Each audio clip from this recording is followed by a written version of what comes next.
So, did you hear about the report of a senior high school girl who drank poison and died because the father disapproved of a relationship she was in with a young man, and the young man was arrested by the police because the father asked to be done so.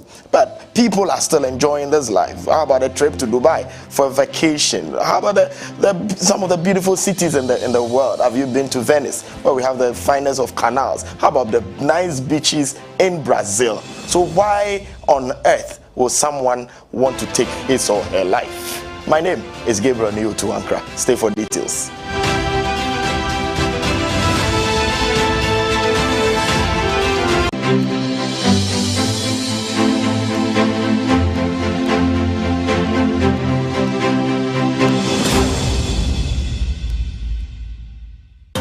Yes, the solution to all your travel needs is here.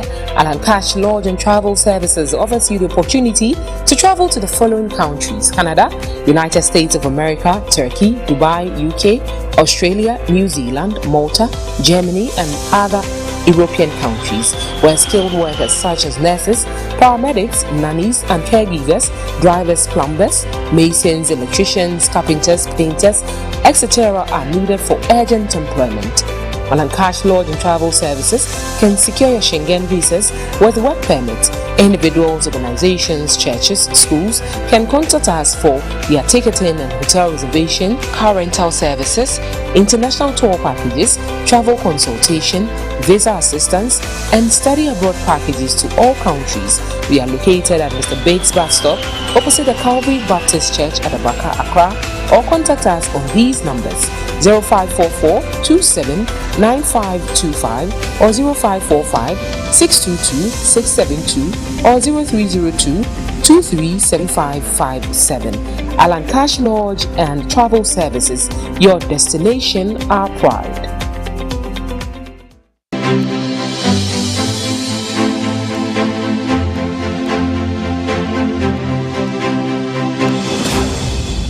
Welcome back. Let us settle for W Briefs. W Briefs, on this segment, what we do is to give you the facts of the matter or the subject for discussion for the day. You can call it the executive summary, a summary of what we are discussing, what we are looking at. So, World Suicide Prevention Day is observed annually on September 10. September 10 of every year is World Suicide Prevention Day. And this year, the theme is changing the narrative on suicide. Changing the narrative on suicide. That is the global theme for this year, 2025. The theme emphasizes the importance of starting conversations, reducing the stigma that surrounds, or the stigma that is around mental health issues, and encouraging open dialogue. Let us talk about it. Open dialogue about suicide. So, key objectives of the celebration or the commemoration of World Suicide Prevention Day. One is to raise awareness.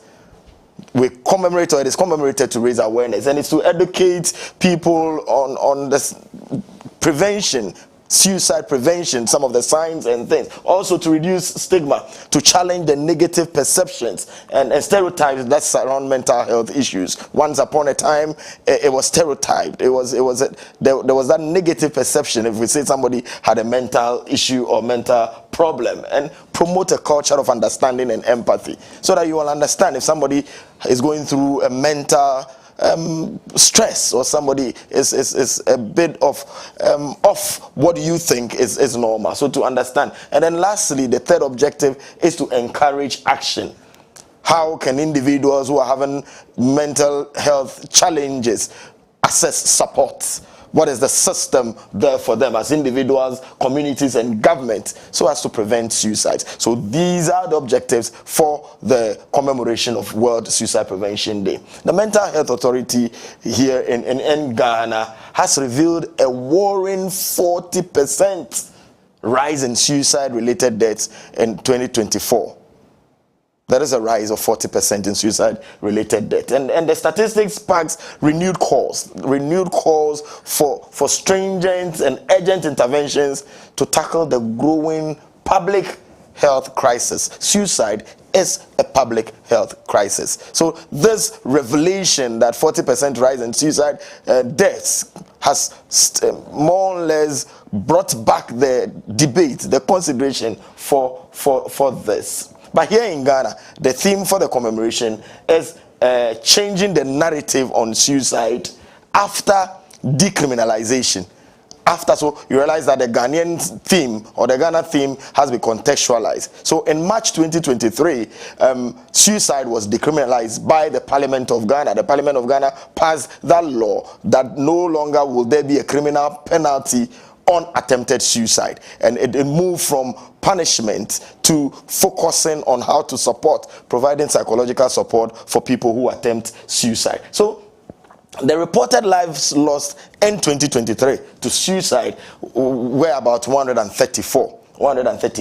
So for every life that is lost, 3 to 5 times more people attempt. So when this one succeeds, it means 3 to 5 attempts of that suicide resulted in that one death that occurred. The Chief Executive Officer of the Mental Health Authority, Dr. Eugene Dodoye, disclosed that most of the cases, that is cases of suicide, were recorded among young people.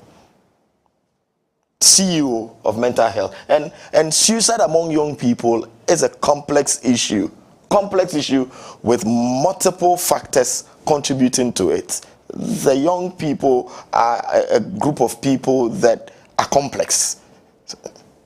So let's look at some of the possible reasons for suicide among young people. And one could be mental health issues, anxiety, depression, bipolar disorder, schizophrenia. All this could be. So when they had mental health issues, also bullying, cyber bullying, substance abuse, and academic pressure.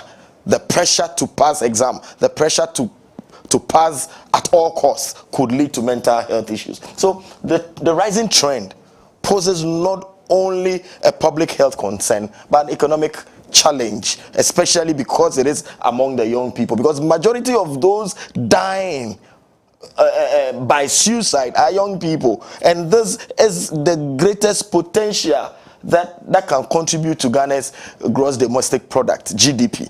So it is not only a public health concern, but it also poses an economic challenge. So with the rise in suicide cases, particularly among the youth, we ask, is Ghana winning the nationwide advocacy to combat the growing health concern of suicide? We'll find out when I return with my guest. Stay.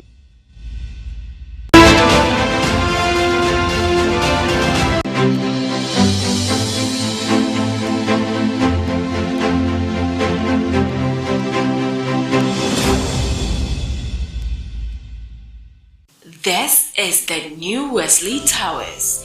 It is a state-of-the-art office space located in the Ambassadorial Enclave, Ankrah. The property comes with a main entrance foyer with a classic central chandelier lighting, our 13-passenger elevator with an air diffuser and a display screen for all your outfits will surely take you to the auditorium. At the Wesley Towers is a 500-seater auditorium for all your events. It's fully soundproof with a centralized air conditioning system. Our line of speakers, MCR, LED screens, and LED stage lights are fully in place. After an eventful day in our auditorium, you are sure to feel refreshed in the spacious 200-seater capacity roof terrace with a pergola in place. With 100 available car parking space, this new edifice is safe and secured with our security systems in place. Over 100 camera points and car parking control system. We have washrooms, restaurant, and an on-site clinic. Book our conference rooms for your corporate meetings whilst admiring the water fountain synchronizing with colorful lighting and music. Wesley Towers is designed to make you feel safe, offering you the needed luxurious space. It comes with affordable pricing package. Please contact for details and inspection.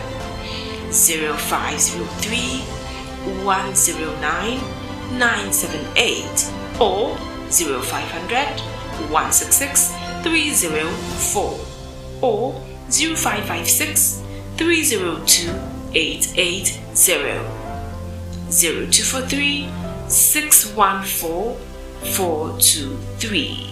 Wesley Towers, offering you a safe, secured, luxurious space.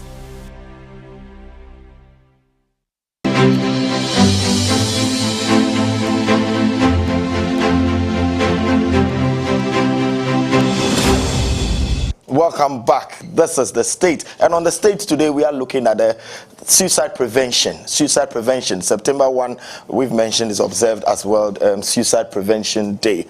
It's worrying because it's among the young people. We are joined via Zoom by a specialist psychologist with the Ankrah Psychiatric Hospital, Dr. 𝗟𝗜𝗩𝗘. Doc, good afternoon and welcome to The State.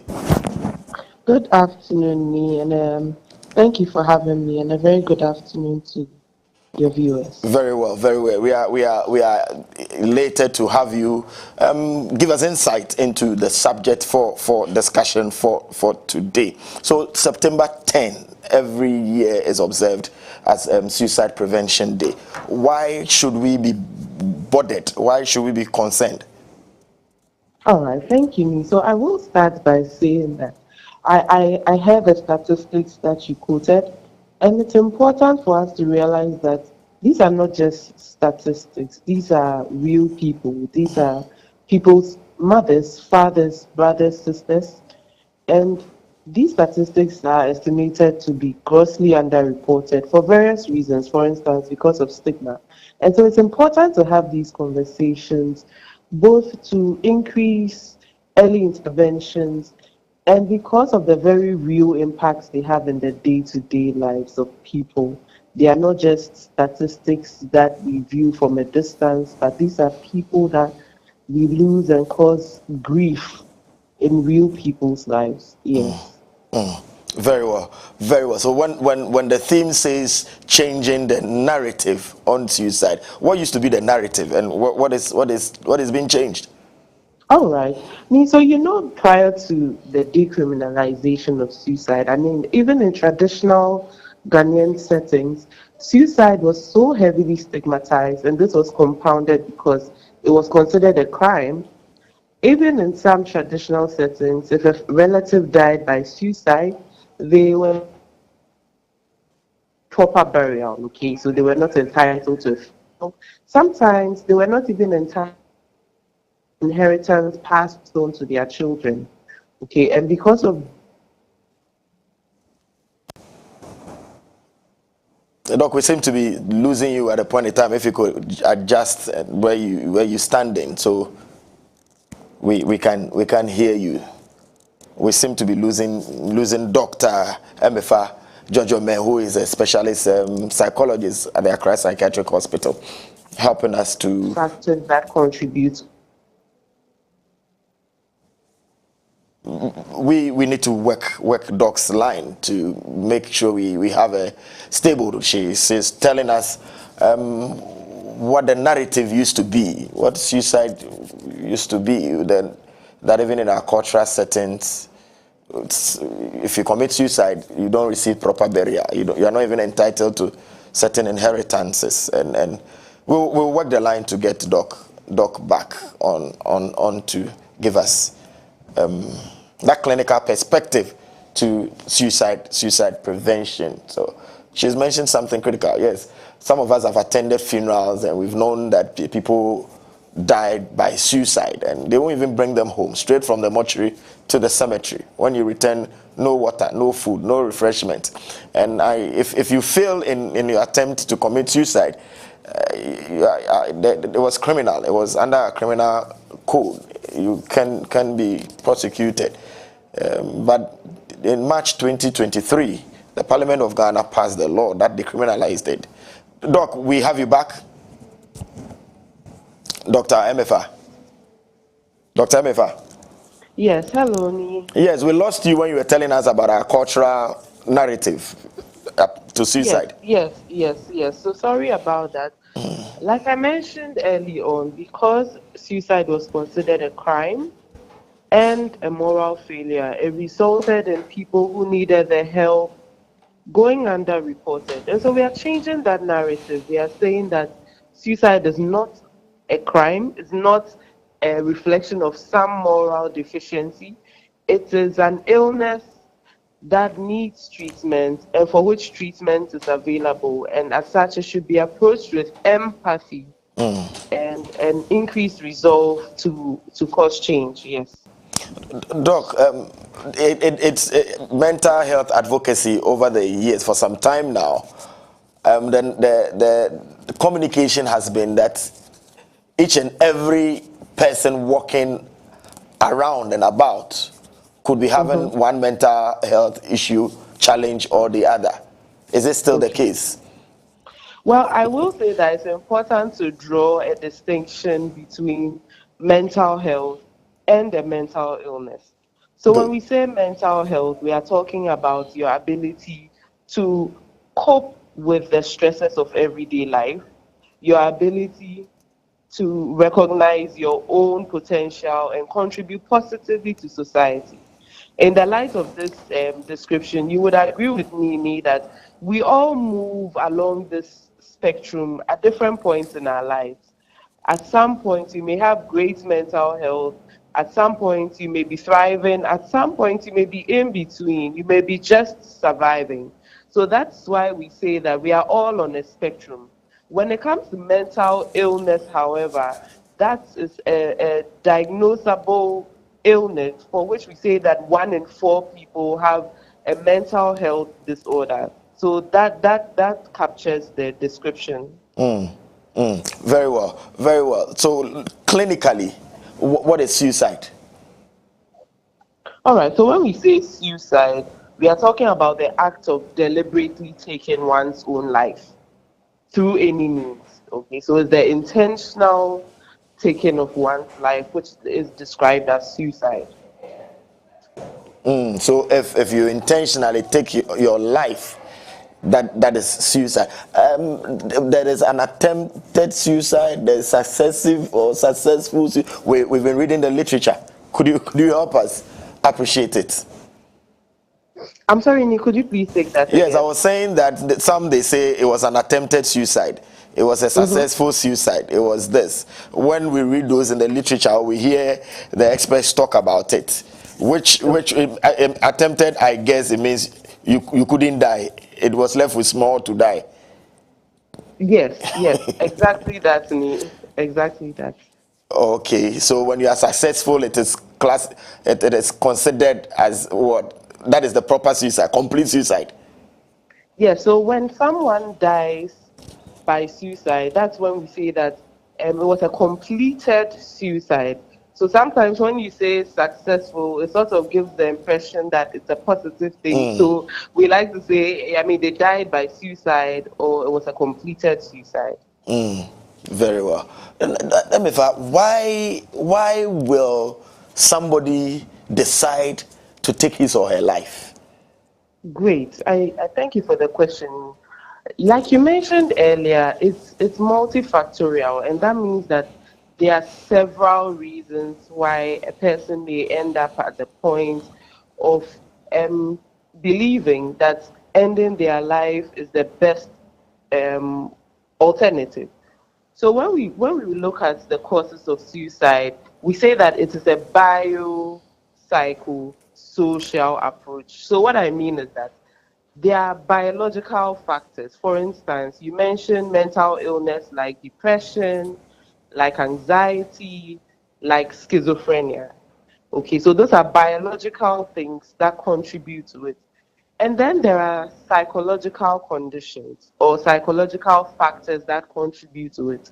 So you have people that may be dealing with a loss, they may be bereaved, their coping style may be maladaptive. What I mean is when they are going through a stressful situation, they may not have really helpful coping styles. So they may be jumping to conclusions. For instance, they may be seeing the worst possible outcome when they are going through a stressful situation. Which and then there may be social factors, like you've mentioned, things like homelessness, unemployment, unforeseeable circumstances that plunge people into despair. So there are various factors that contribute to suicide. Why sometimes when you talk about it, people claim that the more you talk about it, the more people learn the technique in killing themselves. But those who do that and complete it, is the pain that they will go through not part of the mental thing that goes on in their head, that you try to set yourself on fire, tie your rope around your neck, shoot yourself? Where do they develop that tough skin that they are ready to go through the pain and die? Right. It's a good question, and I'm happy that we are addressing it. Because sometimes this can be as a result of modeling. So when I say modeling, you think about things like social media. So someone dies by suicide, it is sensationalized on either social media or traditional media. The techniques are made gruesomely obvious. There's so much detail so that anyone who might be at the point of hopelessness suddenly becomes exposed to many more methods by which this could be carried out. So that's one, the availability of the methods. For instance, in insecticides, in some countries, guns, in some countries, ropes, so there are various things. The availability, the exposure on social media, and then the depth of the illness that the person is experiencing. And for instance, when suicide was considered a crime, I would say that the law was part of it, because if you knew that if I could not complete this suicide, I would be jailed, then you might want to go for a more lethal method.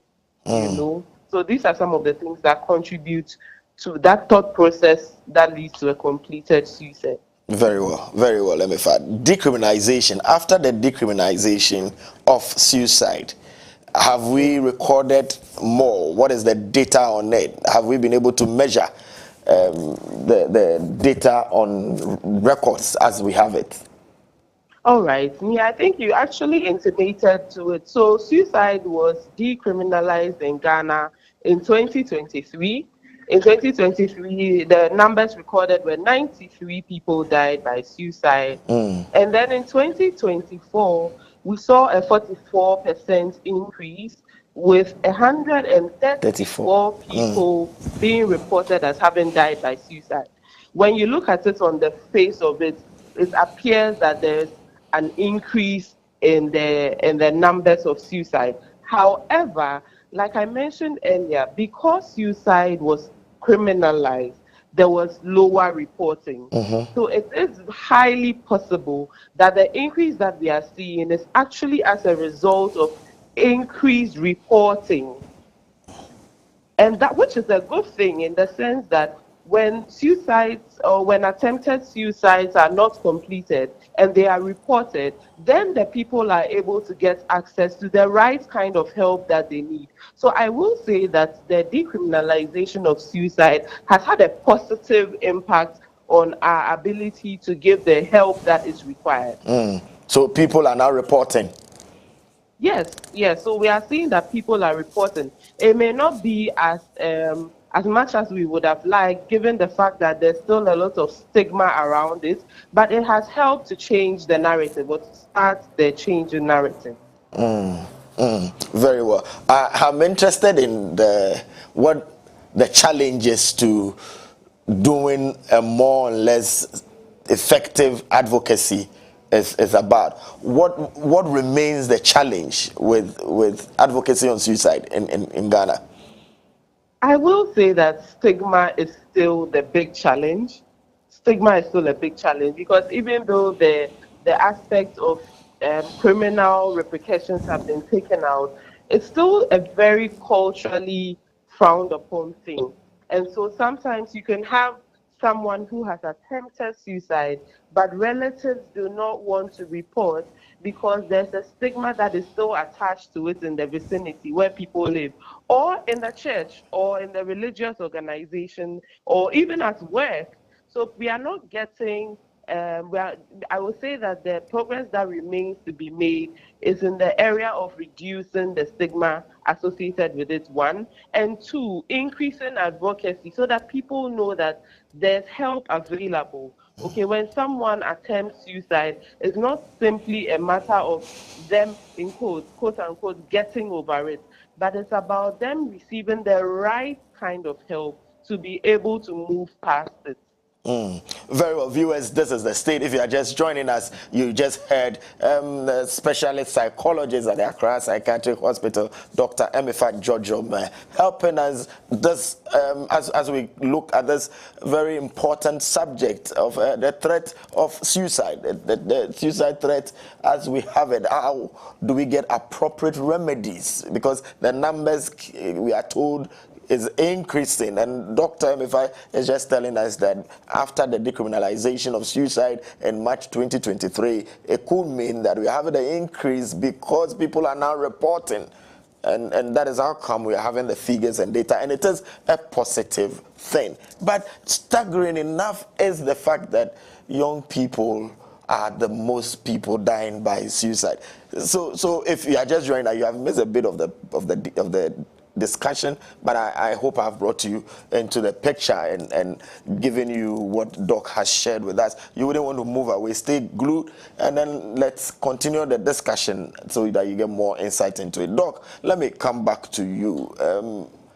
Among the young people, we are having majority of suicide deaths. What about this group, about this demographic? What about them? Jaime, so if I hear you correctly, you were asking what about young people makes them particularly vulnerable to suicide. Yes, exactly. All right. So I will say that if you look at the development of the human brain, okay, people's brain, you would see that what we call the frontal cortex, or the part of the brain that is responsible for things like planning, execution, inhibition. So what I mean is that impulsiveness, that part of the brain is fully developed in your mid-20s to early 30s. It varies from person to person. And so that can explain why children can be more impulsive, and sometimes why we hear parents ask young people questions like, were you even thinking at all when you were doing this?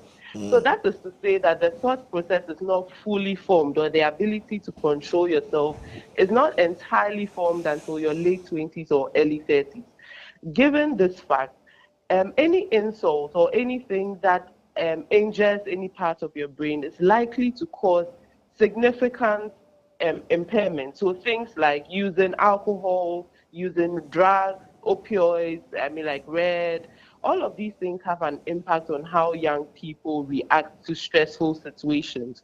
And so we see that for young, it's highest among young people between the ages of 15 and 29.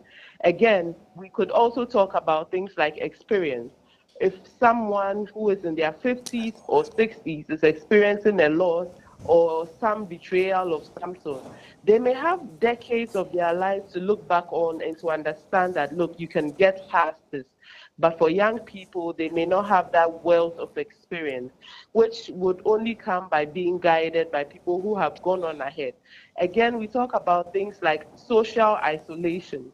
Sometimes social media can give this false sense of community, which does not stand the test of time, especially when people are going through crisis. And then we also talk about things like cyberbullying, like you mentioned, which is invariably higher among young people. And we talk about things like standards, expectations. So young people are seeing their counterparts in other parts of the world and in Ghana acquiring a certain lifestyle, which they may feel it's out of their reach. So all of these things combine to increase the vulnerability of young people to consider suicide as an option. Very well. If I will come back to you, and then I will just narrow it down to academic pressure and the issue of most of them out of broken heart and relationship. But before then, viewers, I will want for you to listen to the soundbite from the Chief Executive Officer of the Mental Health Authority, Dr. 𝗟𝗜𝗙𝗘, as he addressed the media on the World Suicide Prevention Day on September 10. Take a listen.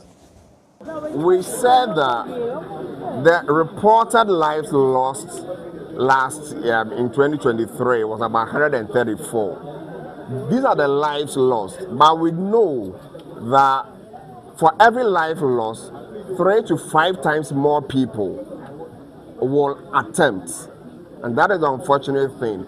And for every attempted suicidal behavior and suicide, up to 10 people are affected by that.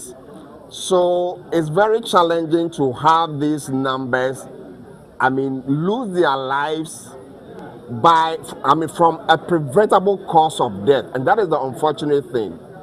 These were in 2023.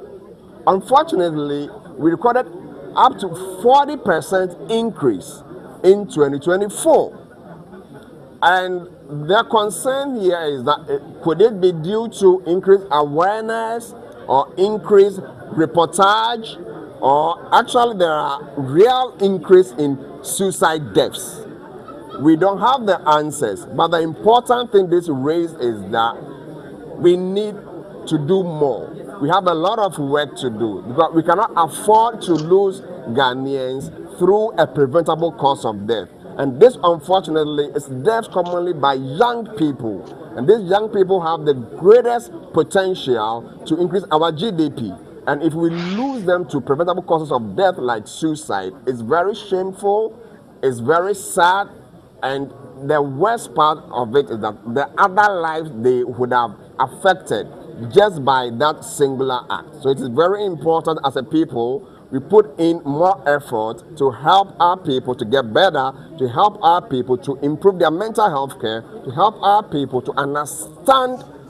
That was Dr. 𝗟𝗜𝗙𝗘. He is the Chief Executive Officer of the Mental Health Authority. Speaking to the press, the observation, the commemoration, I want to say, I was told whether to say observance, but the commemoration of the World Suicide Prevention Day in Accra, speaking to the press, giving them a summary of what the presentation was all about, or the threat of suicide as we have it. Let me come to you, Dr. 𝗟𝗑𝗩𝗘. 𝗟𝗟𝗩𝗑, I want to narrow the whole suicide enterprise, for lack of better word, to academic pressure, the need for the young people to pass at all, from where you sit as a specialist. How does academics, the pressure on them, how does it present, and why are they not able to cope? Because you are first and foremost in school to learn. So why should that cause you to give up? All right.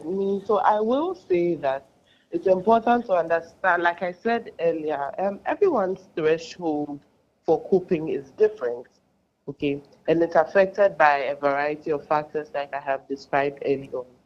However, because the world is increasingly becoming closer in terms of communication and exposure, especially because of things like social media, it's becoming a lot more competitive. So the grades that could have gotten someone into their program of choice maybe 5 years ago may not be adequate now.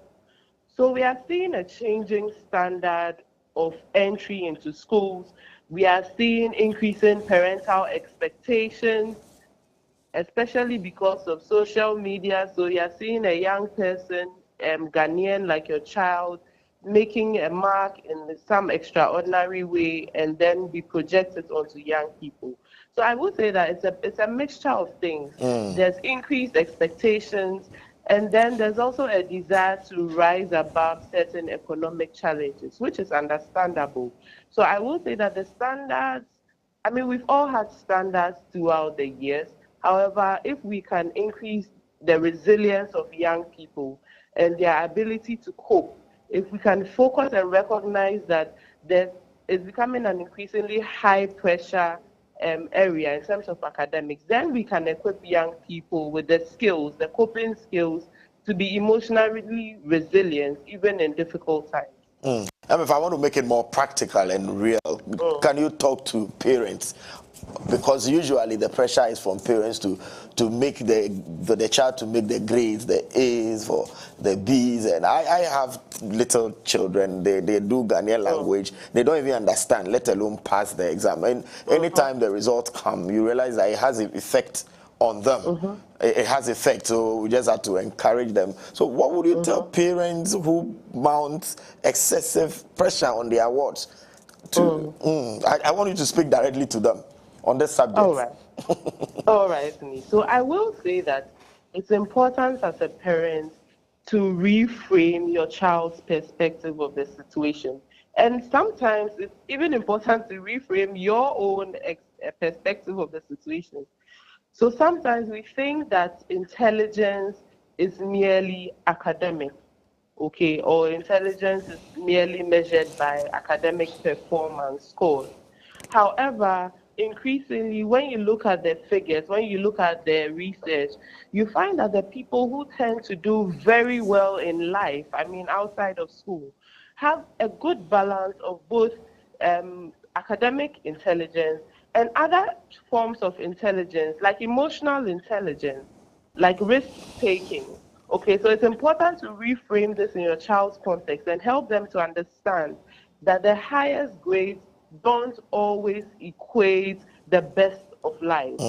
What is important is putting in as much effort, is doing your best, working on your strengths, capitalizing on your strengths, and strengthening the places where you are not as proficient.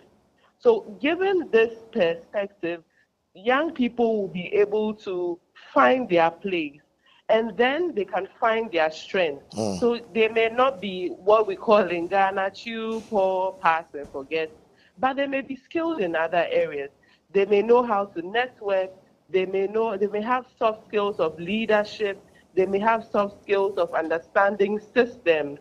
They may have soft skills of putting a team together. So these are the things to highlight, and then to help your child find their place in life. And when they say if you judge a fish by its ability to walk outside of water, you would think that the fish is a failure. So judge your child by their strengths and then help to maximize where they are not as proficient. So judge your child by their strength. That is coming from the specialist psychologist with Ankrah Psychiatric Hospital, Dr. 𝗟𝗓𝗪𝗓 helping us to really analyze the report that it's saying that there is a rise in suicide deaths, particularly among the young people. So on the stage, we are looking at the suicide threat, how to get appropriate remedies to this particular public health concern. When we come, we will take a quick break, and when we are back, we'll look at the remedies. We'll look at remedies, but don't forget that I will definitely touch on the relationship, the boyfriend-girl relationship that is putting a toll on our young people, that some are dying by suicide. You don't want to move away because you want to hear what we will say about it. I'll take a quick break. I'll be back in a moment.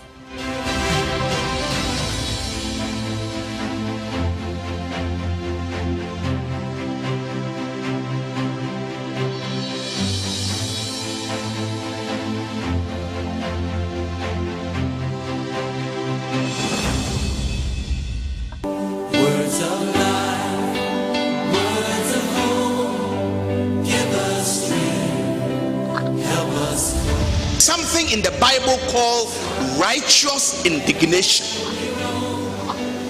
Righteous indignation is when the prophet of God is angry with injustice. Nyamankoye, nzamandideye, ode tutuye, nsandwin wankotsen wo ho. Adwen dodo no honi ye ho.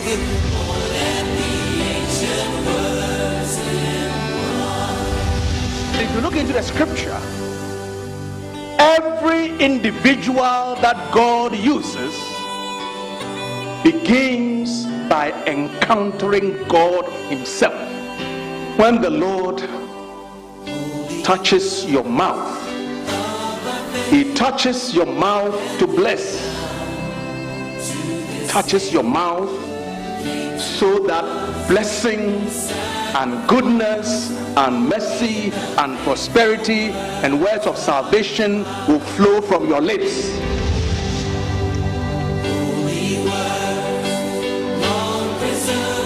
And when you stand as a bishop and you speak, let the people know that wankasa Bible asem na wo kano wakan wojidi na woni wo mu che.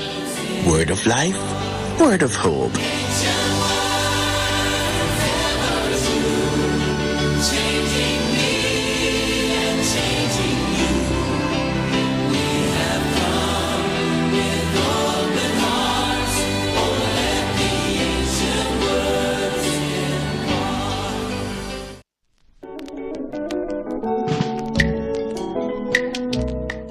Nyansa etsiane mpanina no anaye gye mpanina no ti ba bibiara mpanifo ahia na yesua adwene no ne ope nyansa no oben wa ode agudie kira adwene mu agudie ene kofi panu sa adwene nsemu mu odo nsempolo Samwa yetie bobra ekoyie frase efifirito ne ope nyansa no omenkwankwa enu ase ne mpani so ayadwene ne be nhira amano ene ne nchirima yadamo ase ja impanyini inso ayadwene jemre na hweyen memninde ne memninde bia anopa no wotwe wo Wesleyan television so.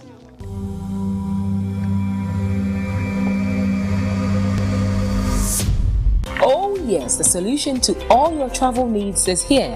Ankrah Lodge and Travel Services offers you the opportunity to travel to the following countries: Canada, United States of America, Turkey, Dubai, UK, Australia, New Zealand, Malta, Germany, and other European countries, where skilled workers such as nurses, paramedics, nannies, and caregivers, drivers, plumbers, masons, electricians, carpenters, painters, etc. are needed for urgent employment.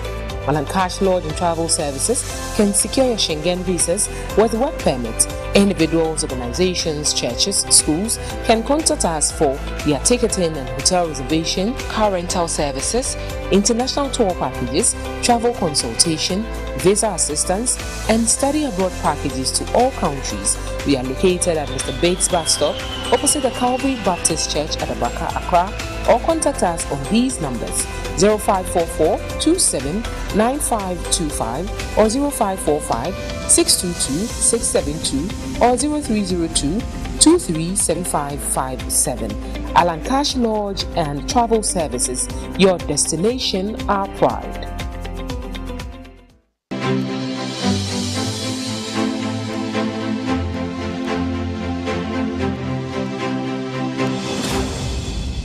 Welcome back. You're still on The State, everybody's favorite current affairs program on Christian television. And today we are looking at the subject of the threat of suicide. Suicide is reported to be on the ascendancy, particularly among the young people. And we've been joined by a specialist psychologist, Dr. 𝗟𝗜�10, who is with Ankrah Psychiatric Hospital, giving us insights. In fact, we have veered into areas that are off the technical radar of what clinically suicide is. He's helped and even advised parents practically not to put so much pressure on children, but highlight the strength of children. Now, intelligence is not only scoring high marks in examination. It is very key and critical to me. We looked at the decriminalization of suicide, and in fact, she's been deep. The thoughts she's shared has been deep. Before we went on break, she shared her thoughts on academic pressure. This segment, we will look at the remedies going forward. What should the solutions be? But before then, MFA, welcome back from the break. Thank you very much. Yes, one area that we have awash in our newspapers, social media, and every news portal, one too many, often has to do with the young people committing suicide, and usually as a result of broken promises in a relationship, or what they popularly term broken hearts, managing their relationships. Some are on campuses, and you ask that, did you go to study, to acquire knowledge, or to fall in love? And you are disappointed, and you think you should end your life. Is there no support system on campus? And how should they even think about relationship at all? That's a good question. However, let me start by saying that the quest for intimacy, or the desire not to be isolated, is a universal human experience. Okay, so young people would go through that stage in life where they seek someone that understands them maybe a bit better from their perspective than any other person. And it's because all young people go through it. The emphasis should not be on avoidance or deterring them or banning them, even though I understand the reasons behind that. But I think an emphasis on how to cope with it and how to view romantic relationships is essential. Because many people have entered into romantic relationships in the universities and the higher educational institutions, and it has ended well for them. So that is not to say that it's a bad thing across the board. However, what support is available, like you said, for someone who does not already feel isolated, they are not likely to build their entire existence around one person. That is to say, if a young person has community at home, at church, wherever they worship, maybe community in the neighborhood, in the extended family, they are more likely to feel that they matter and that they contribute in their setting. And so one romantic relationship will not, in their minds, define their entire future. However, if you contrast this with someone who already feels isolated, they do not feel deeply understood from their family of origin, they do not feel understood by their community, they do not feel understood by the people that they hold dear.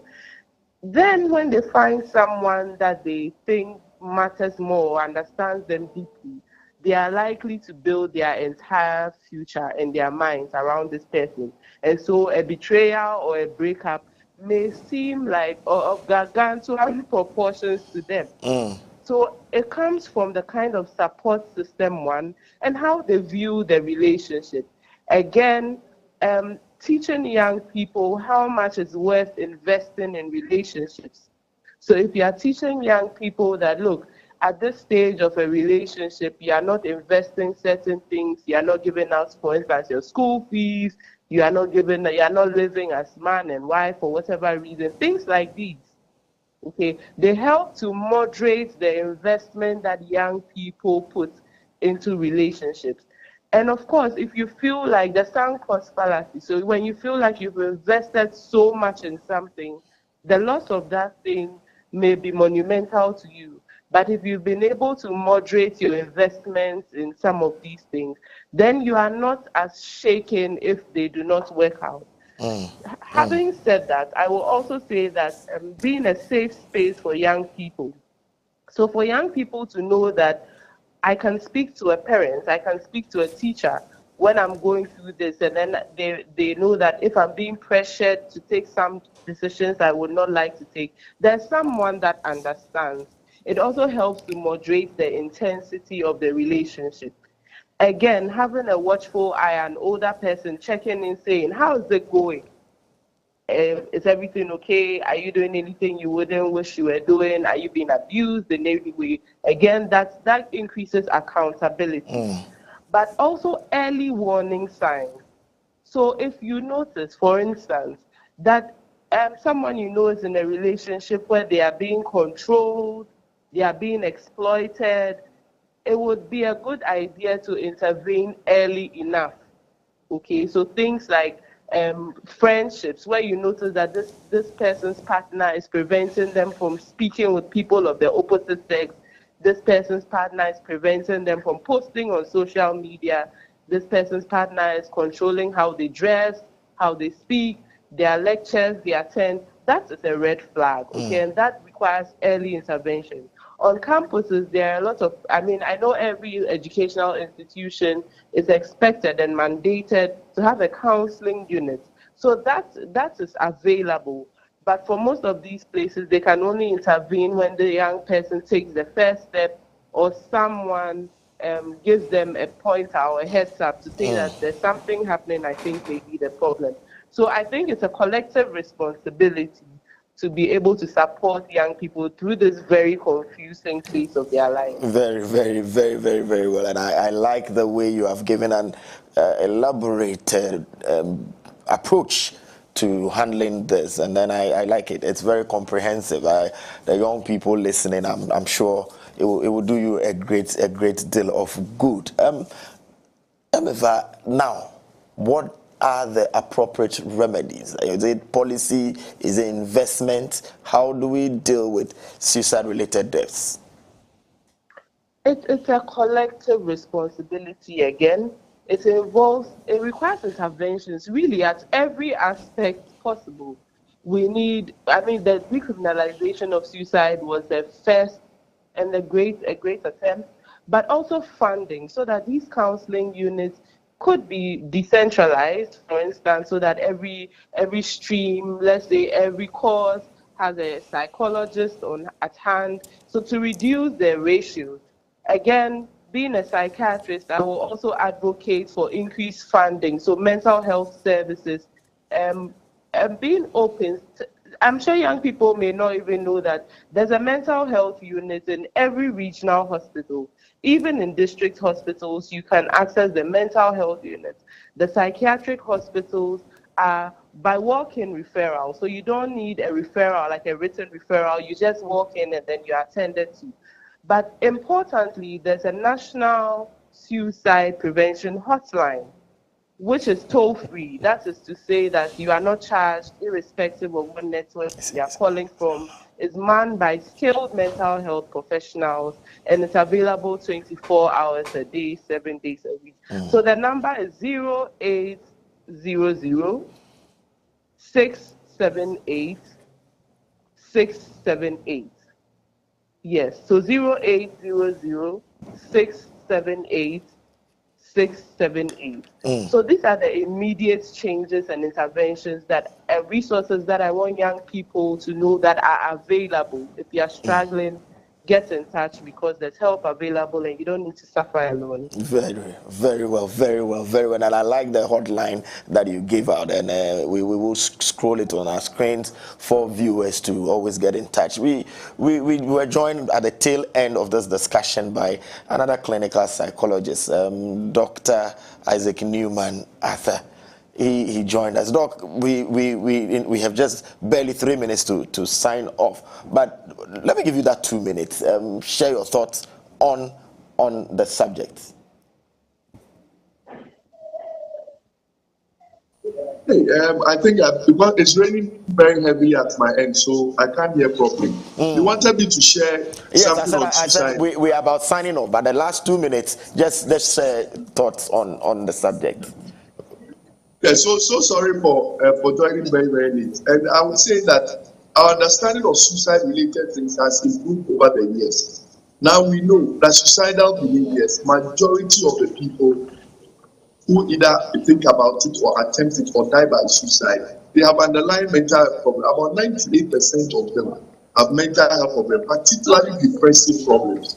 So they will have depressive problems, anxiety disorders, they may have have psychotic problems or substance use problems or even bipolar related problems and several others, right? And so whenever anybody has some suicidal ideation or thoughts, they have to go to the hospital. They have to request to see a mental health worker. And the mental health worker would do an assessment of the person in the situation, and they would initiate the right interventions, right? And so it's not because the person has weak will or willpower, or they don't know what life is about. It's because they have a problem, and that problem is under mental health. And whenever they go to any hospital, they have mental health workers like psychiatrists, psychologists, counselors, mental health nurses, and some other counselors who have been trained to help them, and they will be able to help them.